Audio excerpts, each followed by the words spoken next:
Ils sont venus de 7 pays d'Afrique, le Sénégal, le Cameroun, le Burkina Faso, la Côte d'Ivoire, le Burundi, le Togo et le Madagascar. Ces jeunes prennent part à l'école d'été d'écriture et de journalisme de la Fondation Vallée qui se déroule à Cotonou depuis le 29 juillet dernier sur le site de la Faculté des sciences de la santé des bibliothèques Béné Excellence. Un creuset d'échange entre des jeunes ayant en commun la passion de la plume. Une opportunité pour eux d'apprendre grâce au partage d'expériences des aînés. Nous avons eu à faire des séminaires, des ateliers, des panels, des conférences. Et chaque fois, selon le thème qui sera développé, nous recherchons le meilleur profil. Ce sont des journalistes qui ont été invités, des journalistes qui ne sont plus à présenter. Nous avons eu par exemple pour la table ronde inaugurale le maître assistant des universités du CAMES, Wenceslas Maoussi, qui est spécialiste des pratiques informationnelles, numériques et médiatiques, et la présidente de l'Union des professionnels des médias du Bénin. Nous avons eu M. Adjimé Rossou, qu'on ne présente plus, enquêteur multiprimé. Nous avons eu la rédactrice en chef adjointe de la SRTB, la radio nationale, Mme Cécile Koudou-Pangon. Mais nous avons aussi eu beaucoup d'autres panels qui étaient entre griffes techniques, dans la mesure où ils portaient beaucoup plus sur le thème des réflexions de cette année, c'est-à-dire penser l'humain, penser demain. Nous avons eu beaucoup de médecins, de psychiatres, d'épidémiologistes, mais également des sachants du droit, des juristes, des diplomates qui sont venus partager chacun sur la thématique par rapport à laquelle nous avons estimé qu'ils étaient les profils et les voies les plus adaptées pour prendre la parole. En une semaine d'enseignement et de pratique du journalisme et de l'écriture, il s'est passé plus de choses que dans un amphi de journalisme ou de lettres. Si le J n'existait pas, il fallait la créer. Parce que c'est un programme très bien enrichi, bien pensé, les thématiques abordées, et puis le profil, la qualité des enseignants, des formateurs que nous avons eus sur cette édition faisait vraiment qu'on sentait la différence entre ce que nous avons l'habitude de voir. J'ai beaucoup appris dans cette semaine. Ça a été une semaine enrichissante déjà.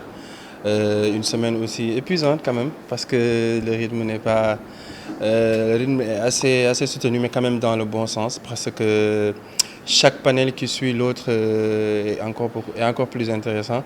On en apprend et le thème, encore une fois, penser l'humain, penser demain, s'accorde parfaitement aux sujets qui sont traités. Ce qui m'a particulièrement marqué pendant cette semaine, presque tous les événements m'ont marqué, mais c'est un petit truc personnel, c'est le fait d'avoir rencontré une femme qui a eu un parcours en faisant la psychologie et elle a fait cinéma aussi après. En ce moment, elle est artiste. Ça m'a permis de croire un peu en moi, ça m'a remotivée à suivre la voie que j'ai choisie parce que je doutais beaucoup avant. Et à part ça aussi, ça m'a marqué la culture vaudou et avoir un python sur mes coups aussi, ça j'oublierai jamais de toute ma vie. Donc une journée à l'UNESTIC et une journée ici, vraiment, c'est vrai que c'est assez difficile de comparer, mais on en sort clairement beaucoup plus riche ici parce qu'il y a déjà plusieurs interventions, des interventions qui sont bien précises et qui apportent plus d'informations que l'on reçoit tout simplement à l'école. Compte tenu de son thème, cette édition de l'école d'été d'écriture et de journalisme accueille d'éminents penseurs de l'humain et d'excellents penseurs du demain qui lui rendent hommage. Vraiment, je suis émerveillé. Très bonne initiative. Très bonne initiative. J'avoue que de mon expérience, regardez mes cheveux blancs, hein, ils sont un peu blancs déjà. Hein. Je n'ai pas vu beaucoup encore. Je ne sais pas par quelle alchimie ils ont pu réussir cette affaire-là. C'est très bien. Vraiment très bien. Et je souhaite longue vie à cette initiative. Et que tous ceux qui ont la chance d'assister à ces rencontres scientifiques exploitent au mieux ce qu'ils ont appris. Je me demandais quel circuit on suivait pour intégrer, parce qu'on pourrait On aurait proposé à beaucoup de jeunes de s'inscrire pour pouvoir avoir cette formation. Je pense que c'est des initiatives qui sont bien. C'est une initiative que j'aime beaucoup apprécier parce que le journalisme, si on doit le faire, il faut qu'on donne les bases solides aux jeunes dans ce sens, sans quoi nous aurons des gens qui partagent des informations qui ne sont pas forcément justes ou des informations biaisées. Donc j'aime l'initiative et le rendre accessible à tous les jeunes d'Afrique également, ça participe à une certaine cohésion au niveau du continent. Je crois que la Fondation Vallée et l'ONG Bénin Silence sont en train de mener le bon combat. Le combat de la restauration de l'unité africaine.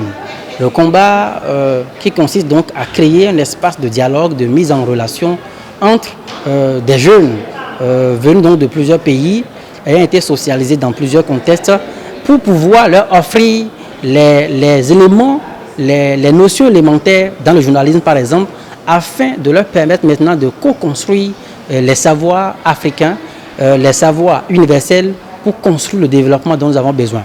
Et donc, j'estime que ce type d'initiative est à encourager.